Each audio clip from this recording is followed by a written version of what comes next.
The scope of a memory load can be limited by isolating certain channels. This protects the isolated channel from the effects of an incoming memory. The isolate controls are located on the access bar.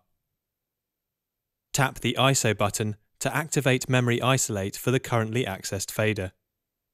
A blue ISO indicator is displayed on the access bar and the fader window. When a memory is loaded into the desk, all of the settings for that memory will be loaded with the exception of the isolated fader, which will remain unchanged. The default state of the isolate function is for all aspects of the channel to be protected from the incoming memory, and the isolate indicates full on the display. Channels can also be partially isolated. Tap the pop-up menu to view the parameters that can be isolated individually from a memory load.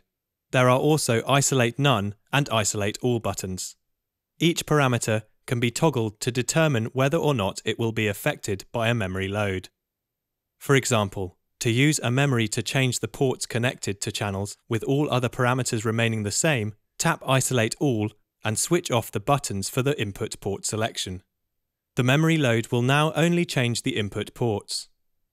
Where a partial isolate has been applied, the full indication changes to partial, and the ISO indicator on the access bar and on the fader display changes to green.